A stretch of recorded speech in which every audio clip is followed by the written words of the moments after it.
आज की क्लास में हम अध्ययन करेंगे सामाजिक विज्ञान का। और ये हमारा जो सोशल साइंस है उसका चैप्टर 4 है। हम चैप्टर 3 तक अध्ययन कर चुके थे। चैप्टर 4 आज हम पढ़ेंगे और चैप्टर नेम है उपभोक्ता अधिकार। तो चलिए उपभोक्ता अधिकार के पार्ट 1 का अध्ययन करते हैं और पढ़ते हैं कुछ दीर्घोत्तरीय प्रश्न, और फिर हम इससे संबंधित लघुत्तरीय प्रश्न और अति लघुत्तरीय और बहुविकल्पी का भी अध्ययन करेंगे। तो चलिए चलते हैं अपने क्वेश्चन पर।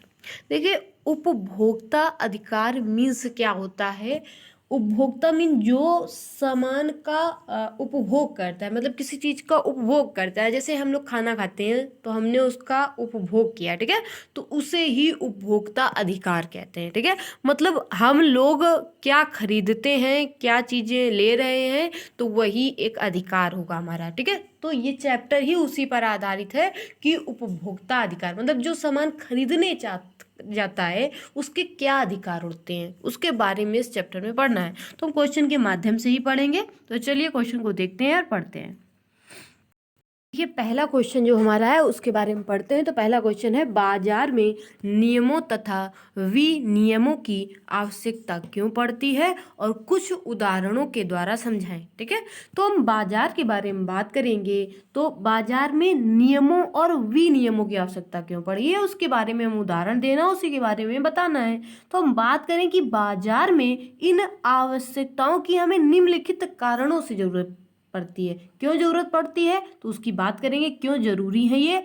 तो पहली बात करें तो बाजार में उपभोक्ता का कई तरीके से शोषण होता है। बाजार में जब उपभोक्ता होता है तो उस उपभोक्ता का कई तरीके से शोषण किया जाता है। कैसे शोषण किया जाता है? जैसे व्यापारियों द्वारा उपभोक्ता को उचित तौल से कम वस्तु उपलब्ध करवाना। ठीक है, व्यापारियों द्वारा उपभोक्ता को उचित तौल से कम वस्तु उपलब्ध कराना। ठीक है, दूसरी चीज, कुल मूल्य में उन शुल्कों को जोड़ दिया जाता है जिनका वर्णन पहले ना किया गया हो। तीसरी बात, कई बार व्यापारी मिलावटी अथवा दोषपूर्ण वस्तुएं बेचते हैं। कई बार व्यापारी क्या करते हैं? मिलावटी अथवा दोषपूर्ण वस्तुएं बेचते हैं, जिसके कारण भी क्या होता है?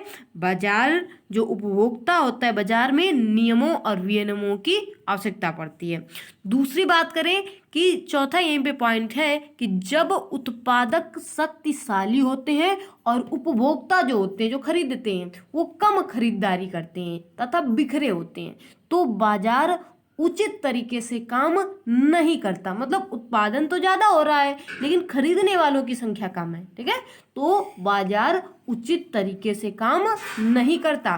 कई बार बड़ी बड़ी कंपनियां उपभोक्ताओं को अपनी ओर आकर्षित करने के लिए मीडिया तथा अन्य स्रोतों से गलत सूचना भी देती हैं। कई बार जो उपभोक्ता कई बार जो बड़ी बड़ी कंपनियां होती हैं वो उपभोक्ताओं को क्या करती हैं? अपनी ओर आकर्षित करने के लिए मीडिया तथा अन्य स्रोतों से गलत सूचना भी देती हैं। जैसे कि बात करें, एक कंपनी ने शिशुओं के लिए दूध पाउडर के उत्पाद को माता के दूध से बेहतर बताकर, ठीक है, कई वर्ष तक खूब बेचा। कई वर्षों के संघर्ष के बाद इस कंपनी ने यह स्वीकार किया कि वो झूठे दावे करती आ रही है। ठीक है, कई सालों तक इसी तरह से उन्होंने बेचना प्रारंभ कर दिया, मतलब अपना काम अच्छा बता करके उसको, और मतलब उसे ज़्यादा अच्छा बता करके, पौष्टिक बता करके उसको बेचते रहे। लेकिन बाद में उसी कंपनी ने ये दावा कर दिया कि आज तक वो जो दावा कर रही थी वो झूठ है। ठीक है, तो इस तरह का जो भी काम होता है, इनके लिए हमें नियम बनाने होते हैं। इनके लिए भी हमें नियम बनाने की आवश्यकता होती है बाजार में। तो चलिए आगे देखते हैं। इसलिए हमें नियम और विनियम की जो है विनियम की आवश्यकता पड़ती है। अब हम दूसरे क्वेश्चन की यहीं पे बात करेंगे। पहला क्वेश्चन जो हमारा था वो एंड हो गया है।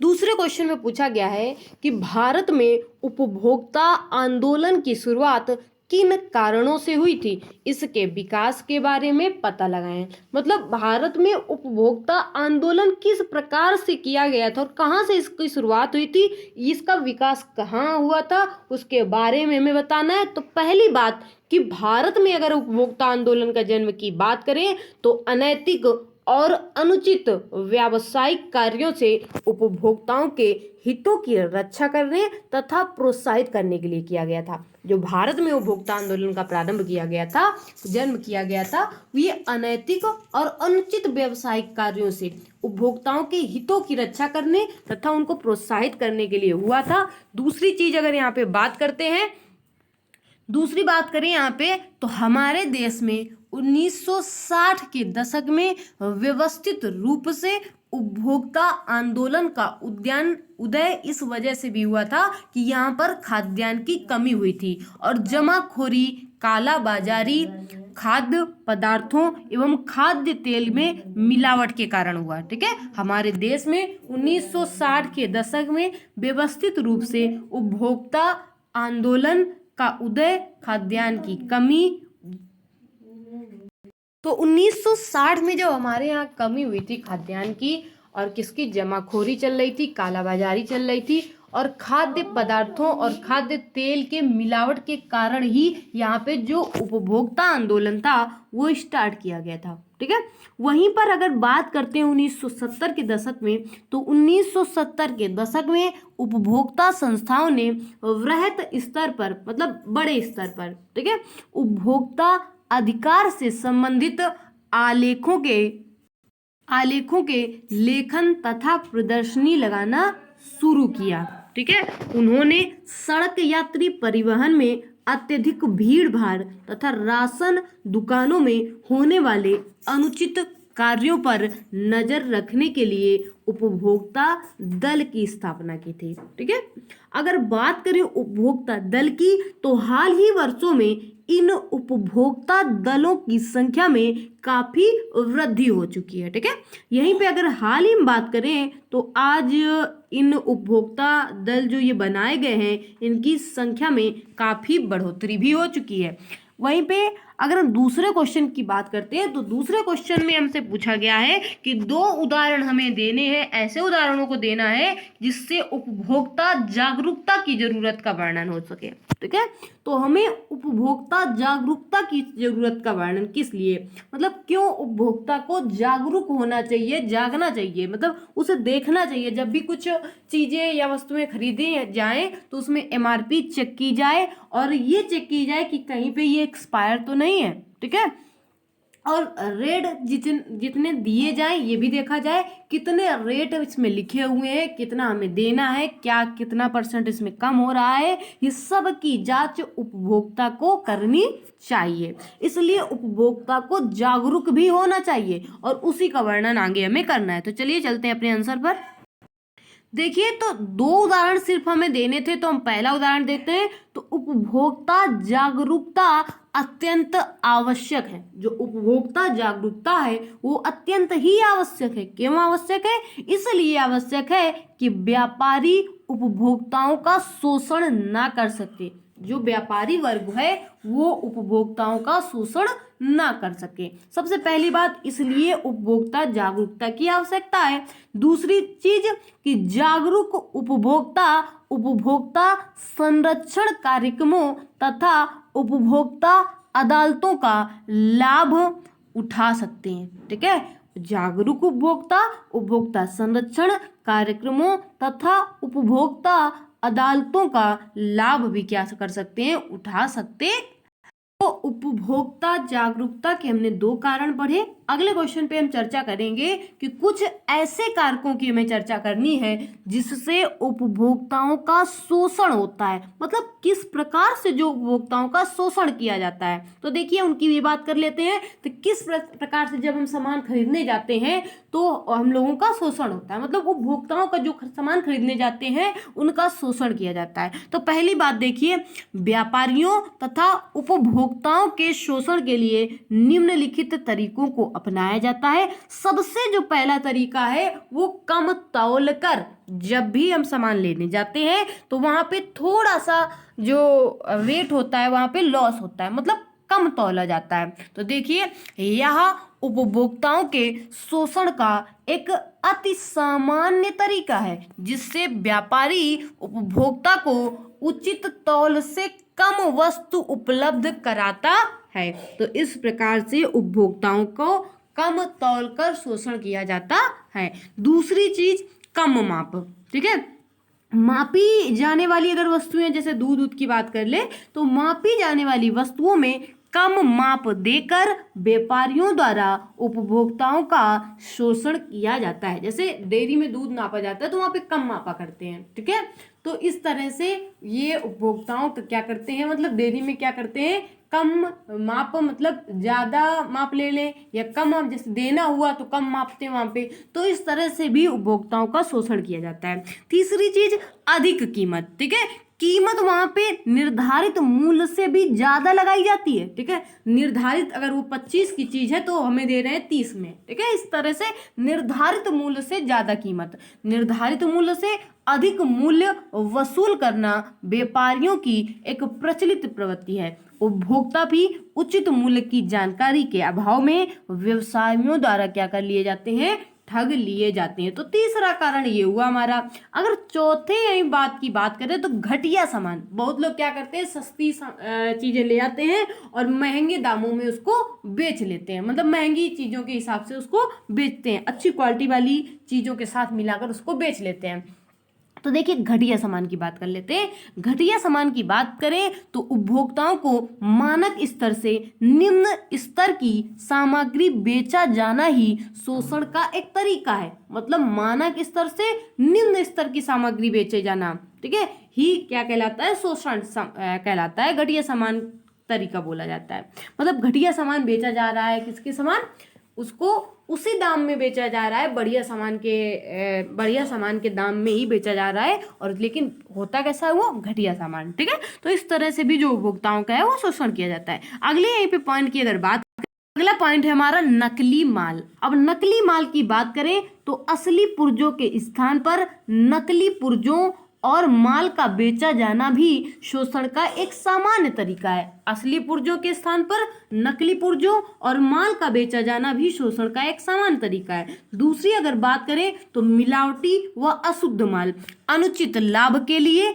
व्यवसायियों द्वारा महंगे पदार्थों में सस्ते व अशुद्ध पदार्थों को मिलाना इस प्रकार के शोषण का उदाहरण है, ठीक है। मिलावटी सामान जैसे कम कीमत और अधिक कीमत का मिला जाए, और जैसे धनिया में आजकल लोग कनी मिला देते हैं या और सी चीजें मिला दी जाती हैं, तो इसे ही बोलते हैं मिलावटी सामान, ठीक है।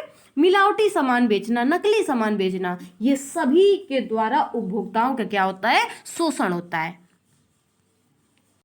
की अगर बात करें तो सुरक्षा उपायों की अपर्याप्तता, विद्युत तंत्र आदि को मानक स्तर से कम का बेचना जिससे कि सुरक्षा संबंधी खतरा बना रहता है। इससे उपभोक्ताओं के साथ दुर्घटना होने की भी आशंका बनी रहती है, ठीक है।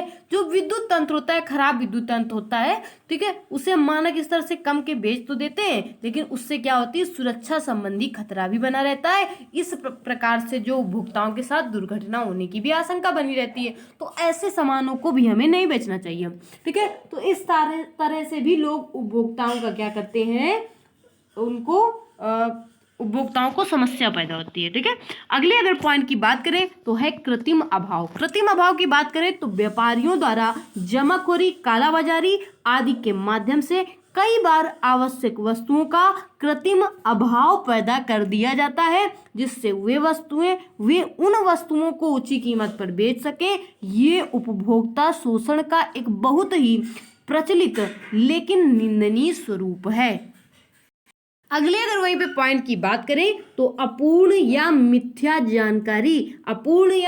जानकारी की बात करें तो कई बार उत्पादकों द्वारा उपभोक्ताओं को जानकारी को इस प्रकार तोड़ मरोड़ कर आधे अधूरे ढंग से प्रस्तुत किया जाता है कि उपभोक्ता के सामने वास्तविक स्थिति नहीं आ पाती और उपभोक्ता वस्तु की कमियों से रूबरू नहीं हो पाता। ठीक है, तो ये भी एक तरह की अपूर्ण या मिथ्या जानकारी से संबंधित है। ठीक है, आगे बात करें विक्रय के पश्चात सेवा प्रदान न किया जाना, ये भी उपभोक्ता शोषण का एक बहुप्रचलित रूप है। इसमें एक बार वस्तु को बेच देने के बाद उपभोक्ता को यह सेवा प्रदान करने से या तो मना कर देता है या टाल मटोल कर आनाकानी करता है, और तो उससे उपभोक्ता को उपभोक्ता को उपलब्ध कराना चाहिए। ठीक है, मतलब विक्रय के पश्चात वो ध्यान नहीं देता है, उसने एक बार बेच दिया सामान तो वो उसके बाद उसको ध्यान नहीं देता है कि मतलब क्या उसने सेवा की बात कही थी, क्या उसने बात पहले कही थी कि हम इसमें अगर कोई भी दिक्कत होती है पहले वो बेच देगा और फिर वो बातें बनाने लगता है कि हम इसको अगर कोई भी दिक्कत हुई तो हम इसको तुरंत वापस कर लेंगे या 8 दिन में आपका सामान जो हो जाएगा वो चेंज हो जाएगा, लेकिन बाद में उसको बेचने के बाद वो ऐसा कुछ भी नहीं करता। ठीक है, तो इस तरह में आनाकानी करता है और टाल मटोल करता है, तो ये भी हमारा जो है उपभोक्ता को एक तरह से क्षति पहुंचती है इन सभी कारणों से। ठीक है, तो चलिए यहीं से हमारा ये जो क्वेश्चन है वो एंड होता है। ये कुछ मुख्य कारण थे जिनके कारण उपभोक्ताओं को समस्या उठानी पड़ती है।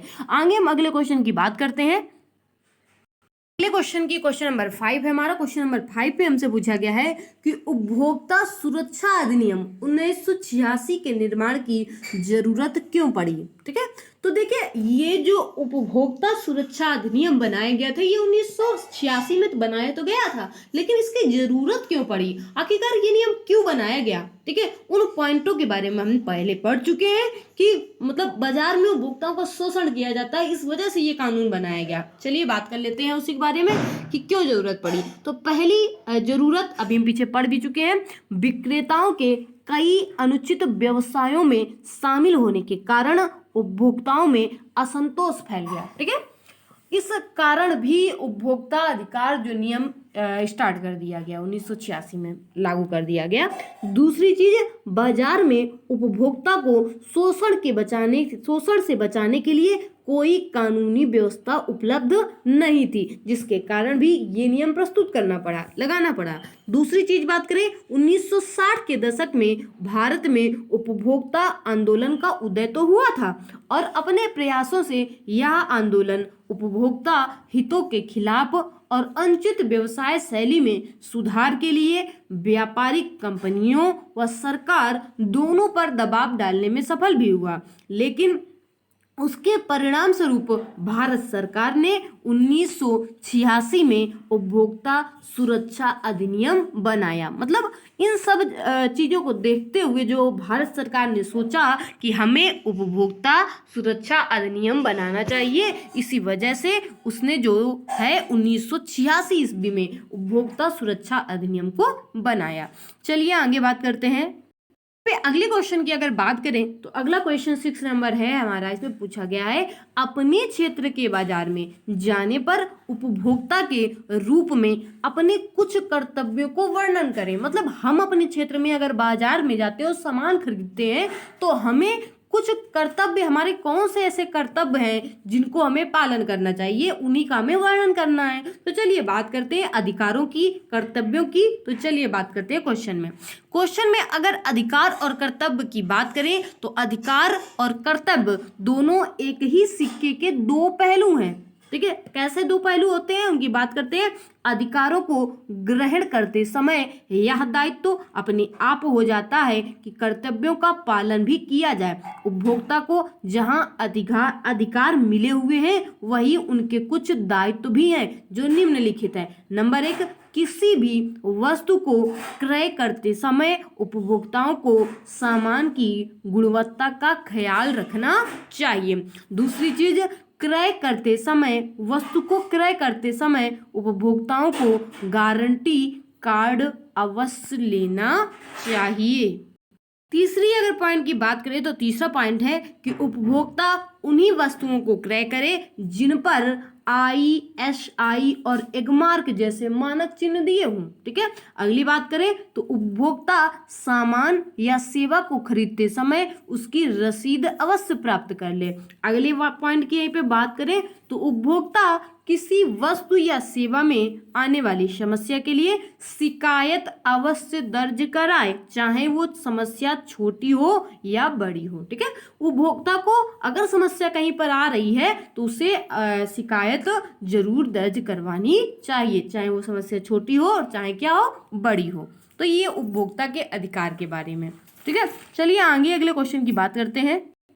अगला क्वेश्चन नंबर 7 जो हमारे पास है उसमें बोला गया है कि मान लीजिए आप शहद की एक बोतल और बिस्किट का एक पैकेट खरीदते हैं। खरीदते समय आप कौन सा लोगो शब्द चिन्ह देखेंगे और क्यों? तो चलिए बात कर लेते हैं, हम कौन सा चिन्ह उसमें देखते हैं, कौन सा लोगो देखेंगे। तो देखिए, जब हम शहद की बोतल या बिस्किट का पैकेट जो है वो खरीदते हैं तो खरीदते समय हमें उसमें देखना चाहिए एग मार्क का चिन्ह। कौन सा चिन्ह?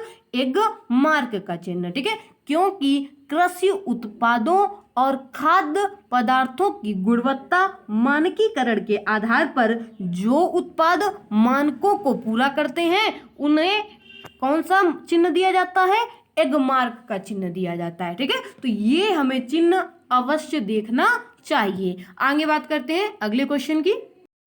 क्वेश्चन नंबर अगर 8 की बात देखें तो क्वेश्चन नंबर 8 को भी देख लेते हैं। क्वेश्चन नंबर 8 में बोला गया है कि भारत में उपभोक्ताओं को समर्थ बनाने के लिए सरकार द्वारा किन कानूनी मापदंडों को लागू करना चाहिए। तो अगर बात करें उपभोक्ताओं के अधिकारों के बारे में, उनके हितों की रक्षा के लिए, तो उपभोक्ताओं के अधिकारों तथा हितों की रक्षा के लिए मुख्यतः 3 प्रकार के उपाय अपनाए गए हैं। पहला उपाय है कानूनी उपाय। कानूनी अगर उपाय की बात करें तो इसके अंतर्गत उपभोक्ताओं के हितों के लिए कानून व अधिनियम आदि बनाना शामिल है। दूसरी चीज प्रशासनिक उपाय। प्रशासनिक उपाय के बारे में बात करेंगे तो उपभोक्ता के हितों की रक्षा के लिए जो सार्वजनिक वितरण व्यवस्था आरंभ की गई है वो प्रशासनिक उपाय का ही एक उदाहरण है। अगले पॉइंट की वहीं पे बात करते हैं तो तीसरा पॉइंट है यहाँ पे तकनीकी उपाय। तकनीकी उपाय के बारे में बात करें तो इसके अंतर्गत वस्तुओं का मानकीकरण किया जाना शामिल है। इन उपायों को निम्न बिंदुओं के माध्यम से स्पष्ट किया जा सकता है। अगले पॉइंट की बात करें, यहाँ पे 3 पॉइंट हमने पढ़े। अब देखिए इसी के अंतर्गत हम का नंबर पॉइंट पढ़ेंगे तो इसके तीसरे पॉइंट के अंतर्गत हम पढ़ेंगे। तो देखिए इसी में है उपभोक्ता हित संबंधी कानून। उपभोक्ता हित संबंधी कानून जो था वो 1986 में बनाया गया था। ये किस लिए बनाया गया तो उसके बारे में बात करते हैं। तो उपभोक्ता के हितों के संरक्षण के लिए सरकार ने ही 1986 में उपभोक्ता संरक्षण अधिनियम बनाया। इसके द्वारा उपभोक्ताओं के हितों की रक्षा के लिए तथा उनके झगड़ों के निपटारे के लिए जिला, राज्य, ठीक है, और राष्ट्रीय स्तर पर उपभोक्ता हितों की समितियां बनाई गई। दूसरी अगर बात करें दूसरे पॉइंट, तो दूसरी पॉइंट है हमारा यहीं पे, तो अगला पॉइंट यहीं पे है सार्वजनिक वितरण प्रणाली। इसकी बात करें तो आय की दृष्टि से कमजोर वर्ग वाले लोगों को अनाज की उपलब्धता सुनिश्चित कराने हेतु सरकार ने सार्वजनिक वितरण व्यवस्था का आरंभ किया है ताकि इस वर्ग के उपभोक्ताओं के हितों की रक्षा हो सके। अगले वहीं भी पॉइंट की बात मानकीकरण। वस्तुओं के मानकीकरण की अगर बात करें तो उपभोक्ता हितों को संरक्षण देने के लिए सरकार ने कुछ ऐसी संस्थाओं का निर्माण किया है जो वस्तुओं के मापक स्तर का निर्धारण करती हैं। तो इस प्रकार से उन्हें संरक्षण प्रदान करने के लिए कुछ नियम जो बनाए गए थे उसमें इनका वर्णन किया गया था। तो चलिए हम यहीं पे अगले क्वेश्चन की बात कर लेते हैं। अगला क्वेश्चन क्या है हम उसे पढ़ते हैं। अगला क्वेश्चन हमारे पास है क्वेश्चन नंबर 9 है, उसे ध्यान से पढ़ लेते हैं कि उपभोक्ताओं के कुछ अधिकारों को बताएं और प्रत्येक अधिकार पर कुछ पंक्तियां लिखें। अगर इन पे बात करें तो उपभोक्ताओं के निम्नलिखित अधिकारों को उपभोक्ताओं के साथ साथ व्यापारी वर्ग को भी ध्यान में रखना चाहिए। पहला पॉइंट है सुरक्षा का अधिकार। अगर सुरक्षा के अधिकार की बात करते हैं तो सुरक्षा का अधिकार व्यापारी वर्ग को चाहिए कि ऐसी वस्तुओं का उत्पादन ना करे जो उपभोक्ताओं को समुचित सुरक्षा प्रदान ना करे। तो हमें व्यापारी वर्ग को भी ऐसा करना चाहिए, जो कि सामान खरीद देता है, बेचता है, उसको भी सुरक्षा का ध्यान रखना चाहिए। अगली बात करें, दूसरी बात, तो देखिए सूचना के अधिकार की अगर बात करें, सूचना का अधिकार व्यवसायिकों को देना चाहिए कि वे अपने उत्पादों पर गुणवत्ता, मात्रा, शुद्धता, स्तर व मूल्य संबंधी संपूर्ण सूचनाएं प्रदान करें। तो उसे सूचना का अधिकार भी प्रदान करना चाहिए। वहीं पे अगर तीसरे पॉइंट की बात करें तो सूचना का अधिकार, मतलब सूचना का अधिकार हम दे चुके। अब हम बात करते हैं चुनाव के अधिकार की। चुनाव के अधिकार की अगर बात करें तो उत्पादक वस्तुओं की इतनी विविध मात्रा उपलब्ध कराएं कि उपभोक्ताओं को चुनाव तथा संपूर्ण अवसर प्राप्त हो सके। अगर वहीं पे अगले पॉइंट की बात करें तो सुनवाई का आधार, ठीक है, सुनवाई के आधार की अगर बात करें तो व्यापारी वर्ग को चाहिए कि उपभोक्ता हितों से जुड़ी संस्थाओं व संगठनों की कार्यवाहियों या समुचित ध्यान व समय दें, साथ ही उनके निर्देशानुसार स्वयं के उत्पादों की गुणवत्ता में वृद्धि करते रहें। अगली बात करें अगले पॉइंट की, तो अगला पॉइंट है हमारा शिकायतों के निपटारे का अधिकार। व्यापारी वर्ग का यह नैतिक दायित्व बनता है कि वो उपभोक्ताओं के शोषण व अनुचित व्यापारिक क्रियाओं के विरुद्ध शिकायतों को पूरी तत्परता से निपटारे करवाए। ठीक है, ये शिकायतों के निपटारे का अधिकार भी हमें प्राप्त होना चाहिए। तो चलिए आगे बात करते हैं। अगला क्वेश्चन हमारा 10 नंबर क्वेश्चन है, तो 10 नंबर क्वेश्चन की बात कर लेते हैं। यहीं से हमारे जो दीर्घ उत्तरी क्वेश्चन होंगे वो फिनिश हो जाएंगे। अगली क्लास में हम लघु उत्तरी प्रश्नों की बात करेंगे और अति लघु उत्तरी प्रश्न और बहुविकल्पीय प्रश्न। चलिए ये लास्ट क्वेश्चन हमारा, इसको देखते हैं। देखिए लास्ट क्वेश्चन जो हमारा इसमें पूछा गया है कि उपभोक्ता अपनी एकजुटता का प्रदर्शन कैसे कर सकते हैं। मतलब उपभोक्ता जो होते हैं वो अपनी एकजुटता कैसे दिखा सकते हैं, उसके बारे में बात करनी है। ठीक है, तो हम बात करेंगे उपभोक्ता एकता के लिए उपभोक्ता जागरूकता अत्यंत जरूरी है। ठीक है, उपभोक्ताओं को अपने अधिकारों की पूर्ण जानकारी होनी चाहिए। अगले पॉइंट की यहीं पे बात करते हैं, तो उपभोक्ताओं को वस्तुओं और सेवाओं क्रय विक्रय के व्यावसायिक पक्षों की जानकारी तो होनी ही चाहिए, साथ ही पदार्थों की गुणवत्ता की भी पूरी जानकारी होनी चाहिए। वहीं पे अगले अगर पॉइंट की बात करें तो उपभोक्ता जागरूकता से उपभोक्ता आंदोलन को मजबूत तो बनाया जा सकता है। उपभोक्ता मिलकर अपने अधिकारों की मांग कर सकते हैं तथा उपभोक्ता शोषण के खिलाफ अपनी आवाज भी बुलंद कर सकते हैं। तो इस तरह से उपभोक्ता अपनी एकजुटता का प्रदर्शन कर सकते हैं। ठीक है, इन तीनों तथ्यों के आधार पर उपभोक्ता अपनी एकजुटता को दिखा सकते हैं और उसी के द्वारा प्रदर्शन भी कर सकते हैं। तो ये हमारे कुछ दीर्घ उत्तरी प्रश्न थे, जो क्वेश्चन 10 थे हमने वो अध्ययन कर ली है। अगली क्लास में हम इसी के अति लघु उत्तरी क्वेश्चनों का और अति लघु उत्तरी क्वेश्चनों का और बहुविकल्पीय प्रश्नों का अध्ययन करेंगे। तो चलिए आज की जो हमारी क्लास होती है वो यहीं से होती है फिनिश। ठीक है, तो चलिए अगली क्लास में हम पढ़ेंगे